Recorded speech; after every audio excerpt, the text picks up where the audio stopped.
प्रतियोगी परीक्षाओं में अक्सर पूछा जाता है कि मैक्सथनीज ने कृष्ण की तुलना किससे की थी, उसने भारतीय समाज को कितने वर्गों में विभाजित बताया था और मौर्यकालीन प्रशासन में कितनी समितियों का उल्लेख किया था। इन सभी महत्वपूर्ण तथ्यों को हम आज मैक्सथनीज की इंडिका के माध्यम से समझेंगे। तो आज हम चर्चा करेंगे मैक्सथनीज की प्रसिद्ध पुस्तक इंडिका की, जो मौर्यकालीन भारत को समझने का एक महत्वपूर्ण स्रोत मानी जाती है। तो चलिए शुरू करते हैं।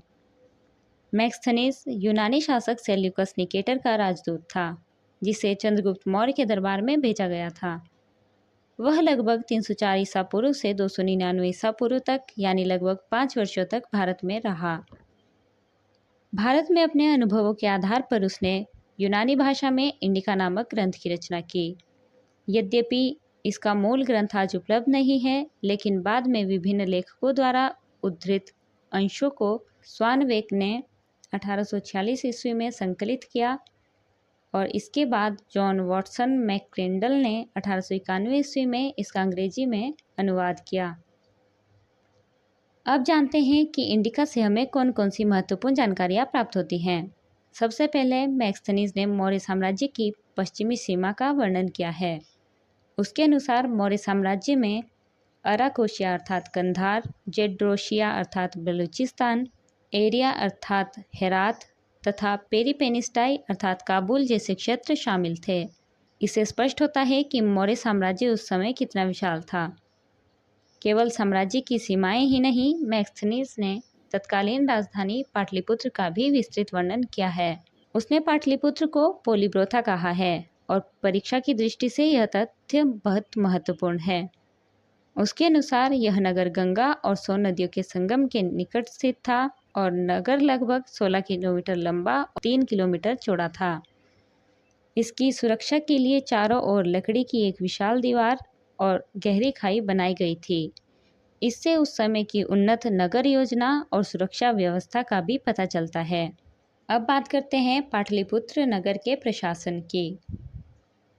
मैक्सथनीज के अनुसार पाटलिपुत्र का प्रशासन 30 सदस्यों की एक परिषद द्वारा संचालित किया जाता था। यह परिषद 6 अलग अलग समितियों में विभाजित थी और प्रत्येक समिति में 5 सदस्य होते थे। प्रथम समिति, यह औद्योगिक कला समिति थी, जो शिल्पकारों, कारीगरों और उद्योगों की देखरेख करती थी। द्वितीय समिति, यह विदेशी मामलों की समिति थी, जो नगर में आने वाले विदेशी नागरिकों की सुरक्षा, आवास, भोजन तथा चिकित्सा की व्यवस्था करती थी। तृतीय समिति जन्म और मृत्यु का लेखा जोखा रखती थी, जिससे सरकार को कर वसूली तथा जनसंख्या का अनुमान लगाने में सहायता मिलती थी और यहाँ से अक्सर एग्जाम में भी क्वेश्चंस बनते हैं। चतुर्थ समिति व्यापार और वाणिज्य से संबंधित थी, जो बाजार, व्यापार तथा मापतोल की व्यवस्था पर निगरानी रखती थी। पंचम समिति वस्तुओं की गुणवत्ता की जांच करती थी तथा मिलावट और धोखाधड़ी को रोकने का कार्य भी करती थी। छठी समिति की बात करें तो यह कर संग्रह का कार्य करती थी और बेची गई वस्तुओं पर कर वसूली करती थी। ध्यान देने वाली बात यह है कि ये समितियां मिलकर पाटलिपुत्र नगर की सफाई, सुरक्षा, बंदरगाहों और सार्वजनिक भवनों तथा मंदिरों की देखरेख भी करती थी। प्रशासन के साथ साथ मैक्सथनीज पाटलिपुत्र की भव्यता से भी अत्यधिक प्रभावित था। उसके अनुसार चंद्रगुप्त मौर्य के राजमहल की वास्तुकला, सोने चांदी की नक्काशी तथा सुंदर उद्यान इतने भव्य थे कि सीरिया के सूसा और एक बतना के महल भी इसकी बराबरी नहीं कर सकते थे। इंडिका में कुछ प्रशासनिक पदों का भी उल्लेख मिलता है।